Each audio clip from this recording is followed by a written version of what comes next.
Bismillahirrahmanirrahim. Assalamualaikum warahmatullahi wabarakatuh.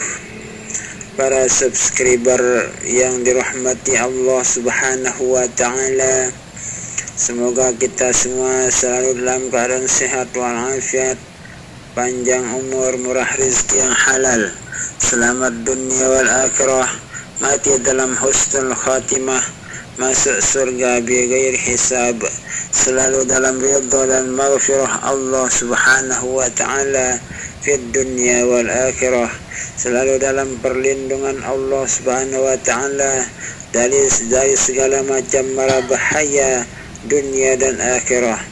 Amin amin amin ya rabbal alamin.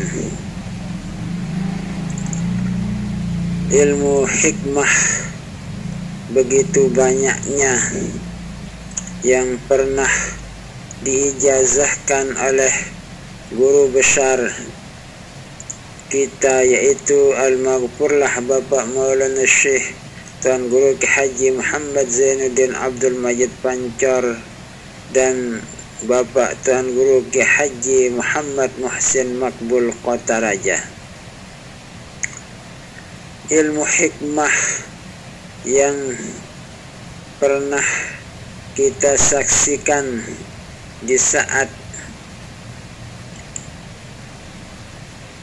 mempraktikkan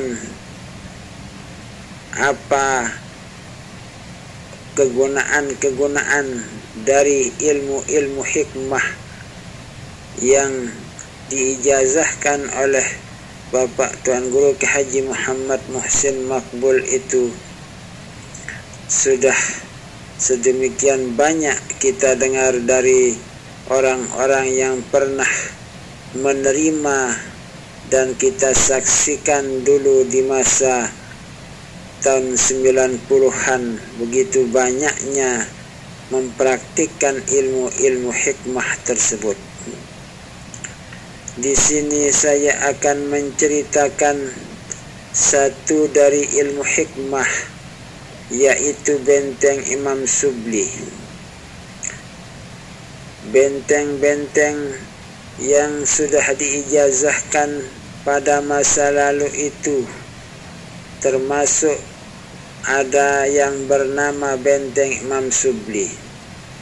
Kenapa benteng itu dinamakan dengan benteng Imam Subli? Menurut penjelasan seseorang yang pernah menerima benteng Imam Subli itu dan rajin tekun dalam mengamalkan benteng Imam Subli itu, bahwa di dalam benteng Imam Subli terhadap sebagian wirid dari Imam Subli rahimahullah. Imam Subli rahimahullah itu menurut sebagian cerita bahwa beliau itu pernah mengamalkan kalimat laqad ja'akum rasulun min anfusikum azizun 'alaihi ma anittum harisun 'alaikum bil mu'minina raufur rahim fa in tawallaw faqul hasbiyallahu la ilaha illa huwa 'alaihi tawakkaltu wa huwa rabbul 'arsyil 'azim. Itulah sebagian wirid dari Imam Subli rahimahullah.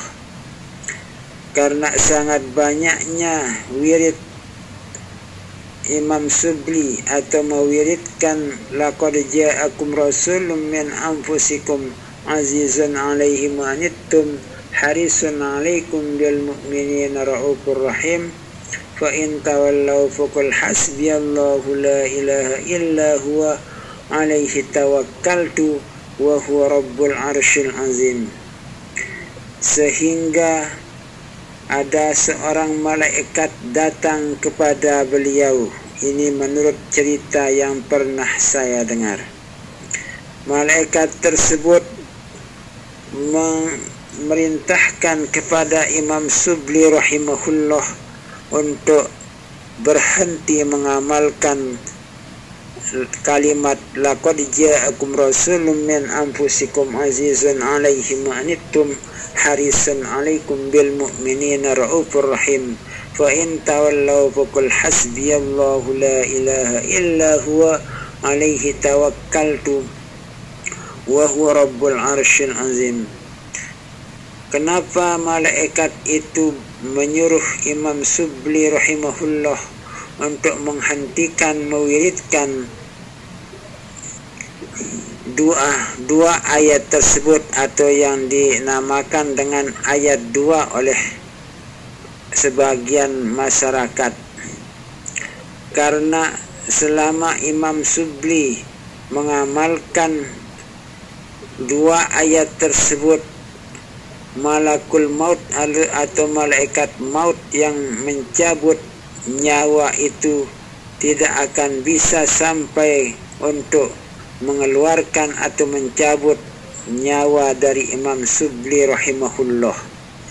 Itulah sebabnya malaikat tersebut memerintahkan kepada Imam Subli rahimahullah untuk menghentikan ayat 2 tersebut. Kemudian ada seseorang yang termasuk ahli wirid, yang sangat luar biasa dalam berwirid.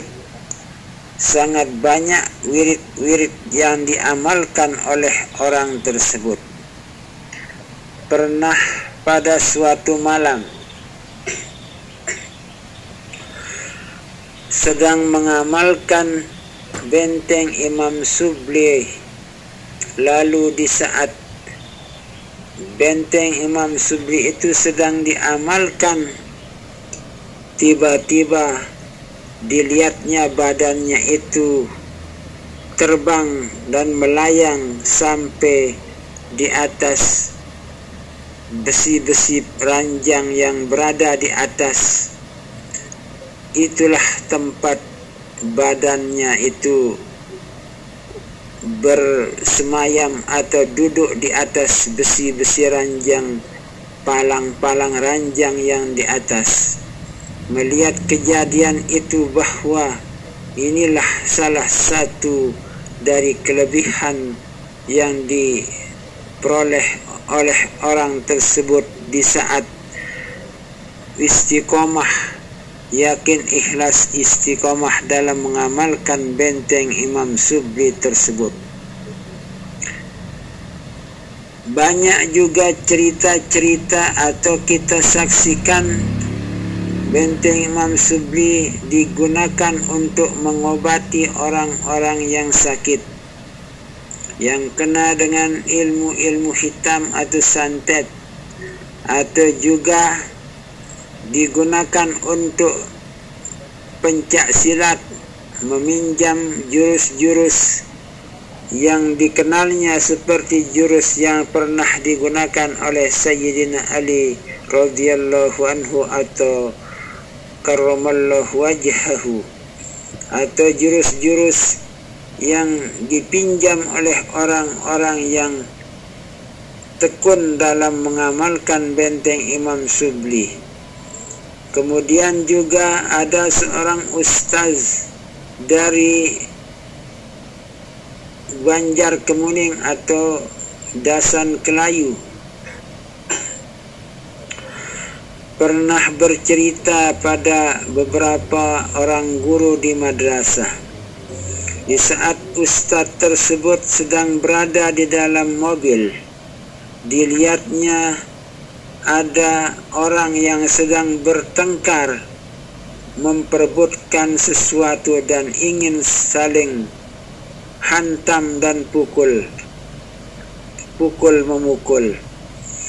Namun di saat itu ustaz tersebut ingat kepada benteng Imam Subli yang tetap diamalkan atau diistiqomahkan.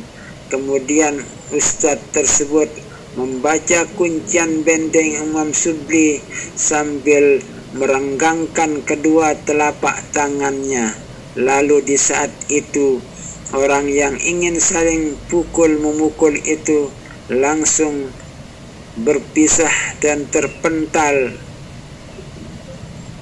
oleh kekuatan benteng Imam Subli yang diamalkan oleh ustadz tersebut.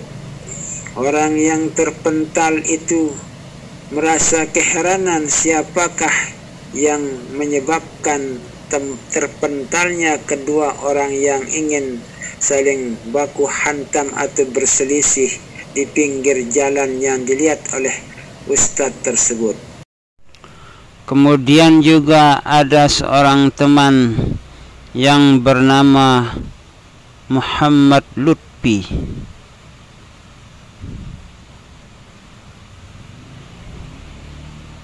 Atau Husnul Lutfi, nama asli teman tersebut. Husnul Lutfi juga termasuk salah satu pemuda yang sangat rajin, ikhlas, istiqomah, yakin, ikhlas, istiqomah dalam mengamalkan benteng Imam Subli. Pada suatu malam, si Muhammad Lutfi atau Muhammad Husnul Lutfi itu ingin memperlihatkan kekuatan benteng Imam Subli tersebut. Di saat itu si Muhammad Lutfi atau Husnul Lutfi itu meminjam bagaimana loncatan kuda Sayyidina Ali di saat kuda Sayyidina Ali digunakan dalam berperang dulu pada masa Rasulullah sallallahu alaihi wasallam. Di saat itu kuncian benteng Imam Subli digunakan dengan meminjam loncatan kuda Sayyidina Ali karramallahu wajhah. Jarak antara teras yang satu dengan teras yang satu di sebuah pondok pesantren kurang lebih 5 meter. Dengan menggunakan kekuatan kuncian benteng Imam Subli, si Husnul Lutfi itu bisa terbang meloncat dari teras yang satu ke teras yang satu di sebuah pondok pesantren yang disaksikan oleh masyarakat atau orang-orang yang kebetulan hadir di pondok pesantren tersebut. Melihat kejadian yang demikian itu, orang-orang yang melihatnya itu terheran-heran karena mampu melompat dari sekian meter teras madrasah ke teras yang lain dengan jarak yang sedemikian jauhnya, kurang lebih 5 meter tersebut. Nah, itulah salah satu bukti yang sangat dilihat dan disaksikan oleh masyarakat atau teman-teman pada masa itu. Nah, itulah suatu bukti bahwa kekuatan benteng Imam Subli yang sering disaksikan, yang sering dibuktikan oleh para pemuda di saat itu sangat antusias, sangat bersemangat sekali dalam mempraktikkan kekuatan benteng-benteng yang diterima atau asma-asma benteng yang dipakai, yang telah diterima oleh mereka pada saat itu. Karena pada saat itu almarhumlah Bapak Maulana Syekh, pengijazah pertama di organisasi Nahdlatul Watan itu masih segar bugar dalam memberikan ijazah, dan wakil beliau yaitu Tuan Guru Ki Haji Muhammad Muhsin Makbul juga masih hidup segar bugar untuk membantu dan mengijazahkan serta memberikan solusi bila ada masalah dalam menghadapi berbagai macam persoalan di saat mereka itu mengamalkan wirid, mewiridkan dan menggunakan atau melatih ilmu-ilmu hikmah tersebut. Terima kasih. Wallahu a'lamu bissawab, wallahul muwaffiq wal hadi ila sabilir rasyad. Wassalamu alaikum warahmatullahi wabarakatuh.